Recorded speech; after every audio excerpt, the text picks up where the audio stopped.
Hello সবাইকে। তো তোমরা সবাই কেমন আছো? আমি তো খুব ভালো আছি। তো দেখো আবার তোমাদের সামনে চলে এলাম নতুন একটা ব্লগ নিয়ে। তো আজকে আমাদের বাড়ির সামনে শীতলা পূজা। তো অবশ্যই আমি পুজোর উপোস করিনি আজকে, যেহেতু একাদশী। তো ভাবলাম তো আমি না করি, কিন্তু সবাইকে তো দেখাতে হবে, আর আমাদের বাড়ির সামনে পুজো বলে কথা না।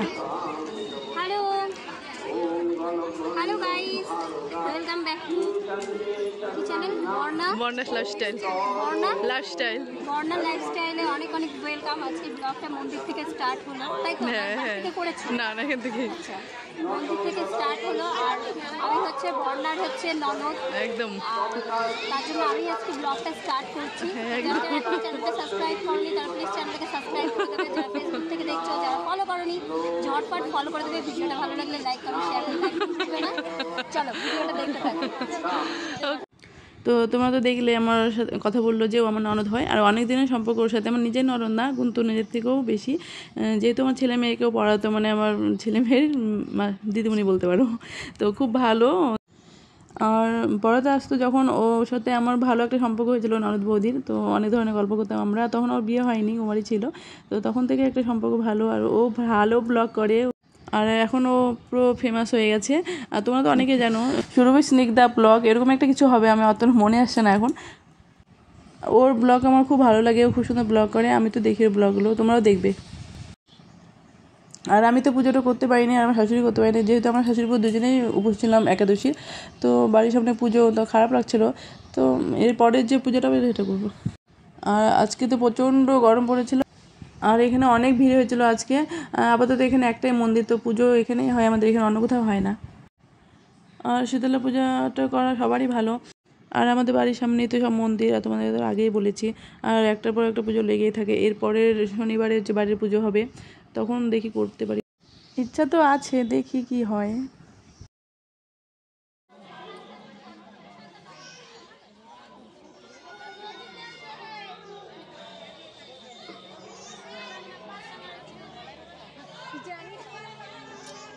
আমার বিয়ের সময় আমার গলা আর কোমর সারা জীবন ভেঙে থাকে।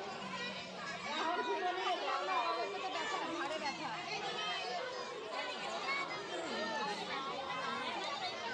এই পা ঢাকো। তো দেখো, এখন তো পুজো করছে, ঠাকুরমশাই মন্ত্র বলছে।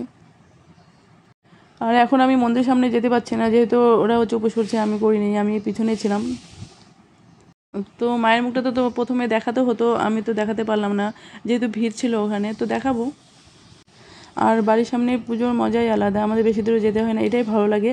আর সব জায়গা থেকে মানুষ এখানে আসে, সবাইকে দেখতে পারি, এটাই বেশি আনন্দ লাগে। আর ছোট হোক বড় হোক, কম বেশি সব প্রত্যেকটা পুজোতেই আনন্দ করি, আনন্দ হয়ও।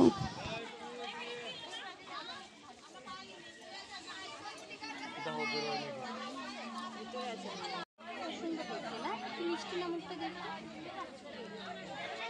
সময় আলো সুন্দর ছিল দেখতে। কেমন আছিস?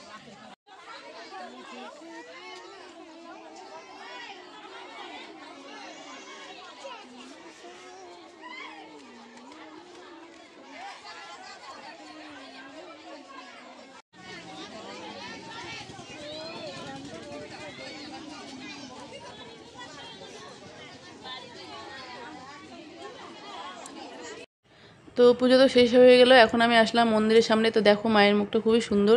আর আমাদের এখানকার মা খুব সুন্দর হয় দেখতে। তো আমরা হচ্ছে কি বলতো, সিঁদুর পরবো, এত ভিড় ছিল সেজন্য পড়াইনি, পরে পরবো।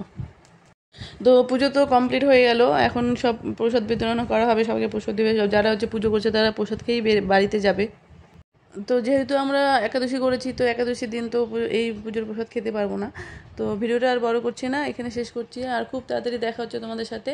তো ভিডিওটা ভালো লাগলে অবশ্যই চ্যানেলটি সাবস্ক্রাইব, লাইক আর শেয়ার করে দিবে। আর যারা এখনও আমার চ্যানেলটি সাবস্ক্রাইব করোনি, তারা অবশ্যই সাবস্ক্রাইব করে দিও। তো আজকের মতো টাটা।